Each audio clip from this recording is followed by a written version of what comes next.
Olá, como vai você? Tudo bem? Professor Oswaldo com você para nós prepararmos a sua ida ao vestibular, sua ida ao Enem. Estamos juntos nessa batalha, hein? Venha conosco. Veja, e nós vamos falar sobre história, a bela história, a magnífica história. Primeiro, não estranhe um pouquinho a voz do professor. O professor está com dodói na gargantinha, você acredita? Eu vou falar dodói na gargantinha e você faz ai, tá? Dodói na gargantinha. Eu vi que você fez, inclusive o câmera que fez, o outro também junto. Eu não sei não, esses câmeras aqui eu vou contar um negócio pra você, viu? Não sei não. Mas vamos lá, vamos começar a entrar na história e na sua preparação para o vestibular e para a prova do Enem.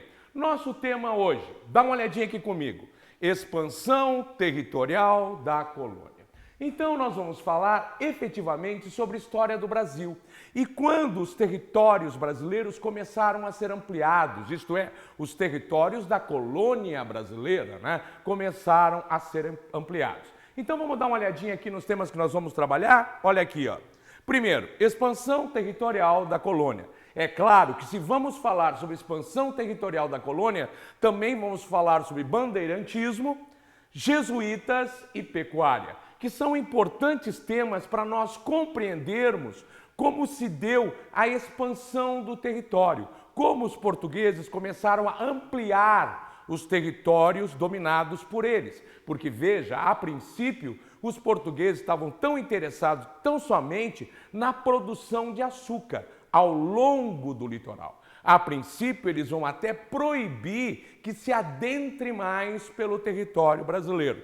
Depois, passo a passo, eles vão dar condição para que isso aconteça. Mas, a princípio, não. Inclusive, aqueles que vão adentrar pelo território brasileiro e vão aprofundar o território brasileiro vão meio que contra a vontade de Portugal. Mas vão. Quem serão eles? Por exemplo, bandeirantes, outros que irão jesuítas, e aí nós vamos trabalhando esses temas. Vem comigo aqui de novo, vamos lá.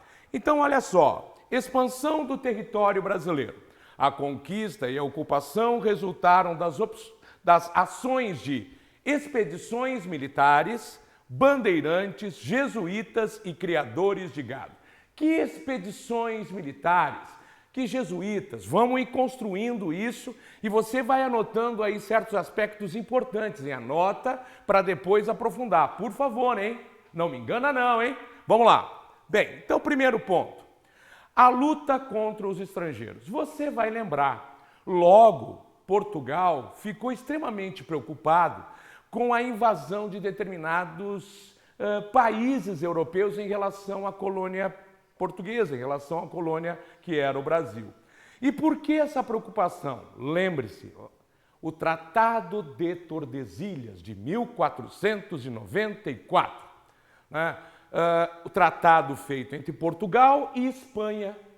Mas só que os outros países, como França, como Inglaterra, Holanda, não gostaram muito desse tratado, não, porque, no final das contas, esse tratado entre Espanha e Portugal dizia que o mundo pertencia apenas aos dois. E os outros iam ficar chupando o dedo? Mas qual é, meu? Claro que não, né? Então, a partir daí, nós vamos ter algumas tentativas desses países de se apoderarem de riquezas das regiões dominadas por Portugal e Espanha.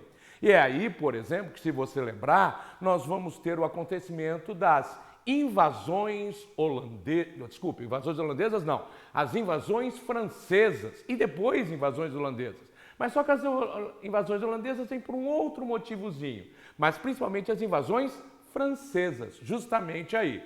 Veja, essas invasões francesas vão se dar justamente porque a França não aceita esta divisão. Até, aliás, anotem num cantinho, por favor, anotem num cantinho.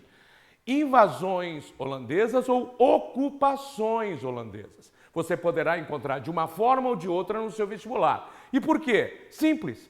Porque para alguns historiadores houve uma invasão do território que já era português. Mas para outros historiadores não. Outros historiadores dizem, o território que os franceses chegaram era um território que já estava ocupado pelos portugueses? Os portugueses já tinham colocado efetivamente sua ocupação ali? Não. Eles vão chegar só depois. justamente até para expulsar os franceses. Então alguns historiadores dirão, olha, eu não posso chamar de invasão, eu vou ter que chamar de ocupação.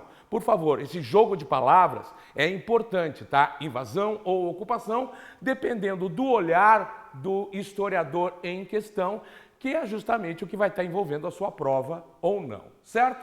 Então vem comigo aqui. E o primeiro momento vai ser justamente fortalecer a colônia em relação à chegada de outros países, como eu comentei, franceses. E aí nós vamos instalar fortes ao longo da nossa costa. Portugal vai instalar fortes ao longo da nossa costa para justamente ali você ter uma fortificação e também ter uma pequena flotilha de navios para impedir a chegada de estrangeiros. É lógico que ao colocar esses fortes ao longo da costa brasileira, o que eles acabaram fazendo? Eles acabaram ocupando regiões de norte a sul, exatamente, ao longo do litoral, sim, mas de norte a sul, beleza? Vem comigo mais adiante, vamos lá. Bem, outro aspecto importantíssimo também nessa ocupação de territórios foram as chamadas entradas e bandeiras. Anote aí, entradas e bandeiras. Qual é a diferença entre entradas e bandeiras? Primeiro, o que é uma entrada? São expedições dentro do território da colônia, mas feitas por militares portugueses.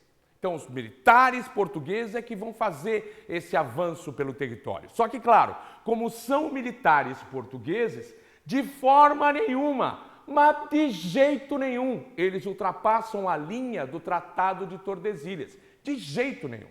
Porque, claro, seria romper um acordo com outro país, seria uma declaração de guerra. E as bandeiras já não. As bandeiras são feitas por particulares que já vivem aqui, os chamados bandeirantes particulares, e estes bandeirantes, eles não têm interesse nenhum em manter acordos entre Portugal e Espanha. Eles já são uma outra sociedade que está surgindo aqui. E eles vão atravessar o Tratado de Tordesilhas toda vez que acharem conveniente. Eles vão passar de um lado para o outro. Então, justamente ampliando os territórios e até em certos aspectos, indo além dos territórios pertencentes a Portugal. Beleza? Vem comigo. E aí vamos para um tipo de questão que pode surgir na sua prova de vestibular. Dá uma olhada aqui na figura do bandeirante. Dá uma olhada, nós temos duas figuras de bandeirantes aqui. Você está vendo? Beleza. Agora vem comigo aqui. Veja. Esses bandeirantes, você está vendo, é aquela velha figura que nós estamos acostumados de um fidalgo português, barbudo, né, com altas botas, um fidalgo português, um nobre português que adentrava pelos territórios brasileiros.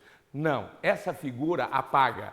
Isso aí já foi questão de vestibular, anota. Não, isso é uma mitificação, digamos assim, que a gente faz da figura do bandeirante, que nós fizemos. Hoje nós sabemos que esses bandeirantes não eram fidalgos portugueses, belos, ilustres e tal, de longas barbas. Não, eles eram mestiços aqui no Brasil, porque esses bandeirantes foram filhos daqueles que já nasceram aqui, as gerações que já estão nascendo aqui e misturadas com os indígenas. Então, o que eles são? Efetivamente mestiços. Mestiços que não andavam não com suas botas, era pé descalço mesmo, pelo meio do mato. Muitos deles sequer falavam português, falavam tupi-guarani, nem sabiam falar o português. Tanto que é conhecida a história de um bispo que veio para o Brasil na época, e esse bispo precisou de um intérprete para conversar com os bandeirantes, porque os bandeirantes não entendiam muito bem o português, certo? Inclusive aquilo que a gente acredita às vezes, de uma região ou outra que tem um nome indígena, e a gente costuma dizer, foram os índios que deram nome para essa região. Não, não, pelo amor de Deus, não. Quem efetivamente deu esse nome foram os portugueses, só que esses, digamos, os portugueses, foram esses bandeirantes mestiços, que como falavam a língua tupi-guarani, eles mesmos acabaram colocando o nome indígena para a região, mas não que tenham sido efetivamente os índios a fazer isso. Beleza? E essas bandeiras nós podemos dividir em 3 tipos diferentes. Me acompanha. E os 3 tipos diferentes já caíram em vestibular. Então anota aí, toma cuidado aí. E são os 3 tipos: as bandeiras de apresamento, as bandeiras de prospecção e o sertanismo de contrato. Vamos por partes, certo? Vamos lá. Primeiro, o que era uma bandeira de apresamento? O próprio nome está dizendo. Eu vou chegar um pouquinho mais perto, se não pode, mas eu vou chegar. Olha a boca do professor. Apresamento, apresar, aprisionar. Exatamente. Eram estas expedições que aprisionavam índios para tornar escravos. Quando não tinha disponibilidade de escravos negros em grande quantidade, eles iam e aprisionavam os índios para tornar escravos. Então, eram de apresamento. A próxima, dá uma olhadinha, são bandeiras de prospecção. O que é prospectar? É fazer buracos, né? É procurar, fazer buracos no chão, fazer prospecção. E isso tem a ver com o quê? Com a procura de metais preciosos, principalmente ouro. Muitas das regiões que hoje pertencem ao território brasileiro surgiram daí, surgiram justamente da busca do ouro. E a partir dessa busca do ouro foram se ocupando diferentes regiões do Brasil. E também a busca por índios para escravizar também, que eram ações justamente desses bandeirantes. A terceira forma é o sertanismo de contrato. Você lembra dos filmes do Schwarzenegger, Contratado para Matar? É bem isso, tá? Contrato era um contrato para matar. Tinha algum quilombo que estava incomodando, tinha alguma tribo indígena que estava incomodando, não tem problema. Manda os bandeirantes e eles destroçam tudo, matam tudo e acabam com o incômodo. Era um contrato efetivamente para um ataque, ou a um quilombo, ou a alguma tribo indígena. Beleza? Vem comigo mais um pouquinho aqui. Vamos lá. Bem, e também haviam as monções. E aí eu quero que você anote de novo. Anota aí, anota de novo. Isso aí. Monções.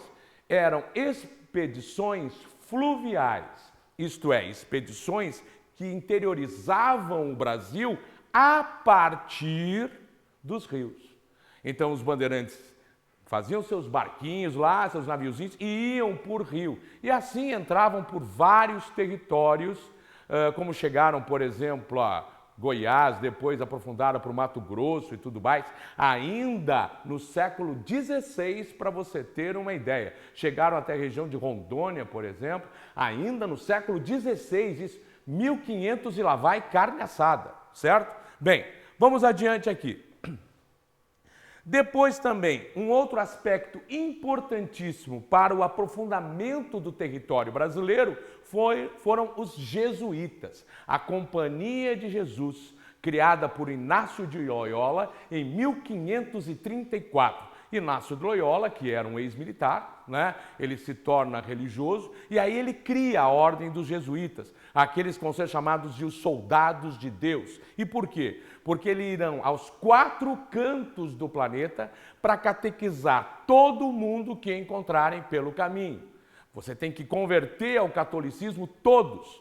E aí, claro, os jesuítas serão importantíssimos na América, né? Junto aos indígenas e na catequização destes indígenas.